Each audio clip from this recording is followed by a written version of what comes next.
PAT BEI at rupees 2,540 crores remained flat year-on-year. EPS grew by 19% year-on-year. The difference between the two is mainly on account of profit from disposal of Pureit business.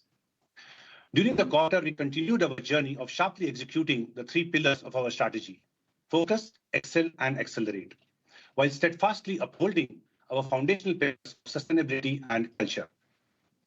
With a renewed approach towards portfolio segmentation, we have classified our portfolio into core, future core, and market makers to strategically prioritize investments, maximizing growth. Let me talk about some of the key highlights for the quarter through this lens. Core brands are the foundation of our categories. Glow & Lovely's Glass Bright Gel Cream and relaunch of Rain Bar with superior technology are two examples of how we have continued to modernize and contemporize our core brands with superior R&D and deep consumer insights. In our future core portfolio, we have identified 10 aspirational brands that we intend to transform into big master brands.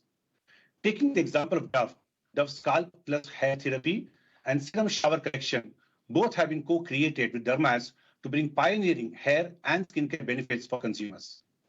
With the digital-first launch model and Others Say campaign, we're further expanding our play in fast-growing premium segment. With Market Makers portfolio, our effort is towards leading and creating trends to develop the maker market in 6 segments of choice. With a social-first media approach, we launched Lakmé's Rouge Bloom range and TRESemmé's Silk Press range, expanding our masstige offerings. Nor joined forces with Squid Game 2 for a one-of-a-kind digitally interactive campaign to promote its Korean ramen range. We have continued to drive sharper portfolio choices during the quarter, including divestment of water business, decision to demerge ice cream business, and a recent acquisition of Actives-led premium beauty brand Minimalist. Let me take a moment to give you an update on all these transactions. We have completed the sale of our water business on 1st of November, received consideration and recognized profit for the same this quarter. Coming to ice cream, we previously spoke to you about our intent to separate the business. The board of directors has approved a scheme of arrangement for demerger of the business into Quality Walls India Limited. With iconic brands such as Quality Walls, Cornetto, and Magnum, our ice cream category is a great business operating in an attractive segment. The 1:1 share entitlement ratio will unlock fair value for HUL shareholders and give them the flexibility to stay invested in ice cream's growth journey. Today, we also announced the acquisition of stake in Uprising Science Private Limited, which owns the brand Minimalist. Founded in 2020, the brand sits at the intersection of beauty and active-led science with sharp positioning and masstige pricing. With an annual revenue run rate of rupees 500 crores, we have entered into an agreement to acquire 90.5% stake through secondary buyouts at a pre-money enterprise value of rupees 2,955 crores, which is subject to adjustment as per transaction document and primary infusion. This acquisition is in alignment with our strategic intent of transforming our B&W portfolio in high-growth premium spaces. We are excited to welcome Minimalist team into HUL family and are confident of unlocking value through synergies and complementary capabilities. The transaction is expected to be completed in Q1 of financial year 26, subject to requisite approvals. Additionally, the board of directors has approved the acquisition of palm undertaking of Vishwatej Oil Private Limited. This is a part of HUL's localization strategy for palm to build supply chain resilience for palm derivatives through backward integration. With this acquisition, HUL has taken a step forward to build infrastructure for palm under the aegis of India's National Mission on Edible Oils. Moving on to performance across the segments. Home care, our largest segment, grew 6%. The segment delivered a high single-digit volume growth. Beauty and Wellbeing delivered a modest growth, growing at 1%, while UVG declined in low single-digit. Hair care continued its competitive growth momentum, while skin care was impacted by delayed winter. Personal care declined by 4%, driven by a mid-single-digit decline in UVG. Strategic actions led to improvement in competitive performance, while revenue was impacted due to decline in hygiene segment of skin cleansing. Foods revenue remained flat, while UVG declined in mid-single digit. The segment saw a sequential improvement in beverages and packaged foods. Margins in all 4 segments remained healthy, with home care at 18%, beauty and wellbeing at 29%, personal care at 18%, and foods at 20%. Summarizing our performance for 9 months financial year 25. USD was 2% with a UVG of 2%. Gross margin remained above 50% and EBITDA margin remained healthy at 23.7%. PAT BEI was flat, while PAT grew by 6%. Looking ahead in the near term, we expect moderation in demand trends to continue. In this context, our focus remains on driving competitive volume-led growth across our portfolio, prioritizing investment across core, future core, and market makers portfolio. If commodity prices remain where they are, we expect a low single-digit price growth in the near term. Amidst inflationary market prices of materials, we expect to maintain EBITDA at lower end of our range of 23 to 24%. We will continue to manage our business dynamically, driving savings through our net productivity program and provide the right price value equation to our consumers. We remain focused on our job of transforming the portfolio.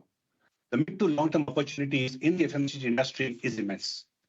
With strategic clarity and operational excellence as our foundation, we are well positioned to leverage this opportunity and grow competitively.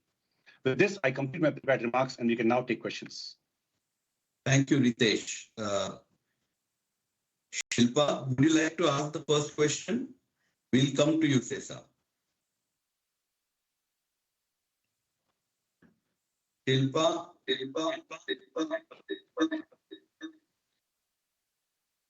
Okay, Sesa, you can ask the first question. Right. So thank you for the opportunity. So, firstly, I would like to know how is the current demand scenario looking like? As we speak, are you seeing any signs of improvement in urban demand? And also, are there any near-term triggers that you think would aid demand going forward? That is one. And second, on the minimalist deal, if you could give some more insights into, how this fits into HUL's overall strategy, as we know that the company is focusing on, sharpening its BPC focus. So on those lines, if you can just share some insights. Maybe I can speak to the market trends and then with Ritesh to give you some understanding in detail on the minimalist joining our family. On the market, we clearly see rural gradually improving consistently over the last few quarters, and that's good news. Urban, on the other hand, continues to moderate in terms of growth, and at this point, we see that trend continue in the near term. As a result of which, the overall market is muted because it's a combination of these two sectors. We expect going forward, given the good signals from both the Kharif and the Rabi crops, that the rural markets will improve. And on urban, it really depends on the macro factors. But as far as we're concerned, as I've been saying in the past, such calls as well, our job is to do what we can control, which is to go where the growth is, invest behind our operational efficiencies, grow competitively, which we are indeed. We're growing competitively across our business by way of volume. And importantly, we will at the same time keep doing what we need to do to be future fit, which is basically our strategy, which we shared in capital markets recently. Contemporize our core, premiumize our future core, and lead market making. So we're very focused on doing both the operational excellence, competitive growth in the near term, and a strategic investment in the long term. And minimalist is a great example of how we're investing behind building a portfolio, especially in B&W, that's absolutely fit for the future. And probably a great segue to hand over to Ritesh to speak about the minimalist brand and why we're excited about them joining our family. Yeah, we had mentioned about our own strategy of beauty and well-being, where one of the key imperative for us is to improve and increase our share of the premium portfolio. Minimalist as a brand is deeply rooted in product efficacy and consumer love. The brand operates at masstige price segment within skincare and hair care, and which is why it is a fabulous fit to the portfolio of Hindustan Unilever. It has a very good presence online and hence strengthens our position on e-commerce as well. We have acquired a business at an enterprise value of 2,955 crores. The brand today has basically in the last 4 years' time grown to become a 500 crore business and also profitable. We acquired a business at 5.9 multiple, and we believe that once we unlock synergies of Hindustan Unilever and bring that, so the team Minimalist and team Hindustan Unilever put together can come and create a bigger version of Minimalist, and the synergies that will unlock will also be able to invest more behind the business and realize the potential that the brand has. Right.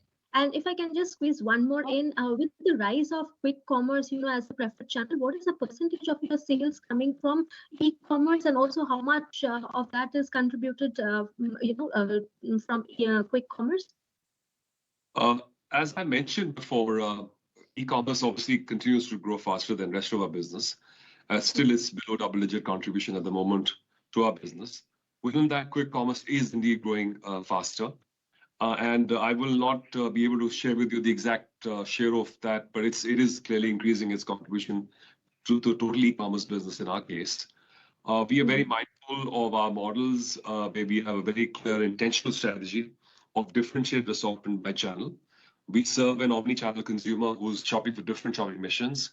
The quick commerce consumer and the shopper is increasing in their shopping mission. So clearly all the platforms are now, so we have the convenience mission. We also have, the indulgence mission. So therefore including, we are increasing our assortment in quick commerce, and we are also therefore clearly growing quite high in that channel. And we intend to make sure that we are competitive in that channel and make sure that the assortment is clearly differentiated so that we serve the shopping missions that the Kirana stores are there for, and we also make sure that there's little overlap between the two channels.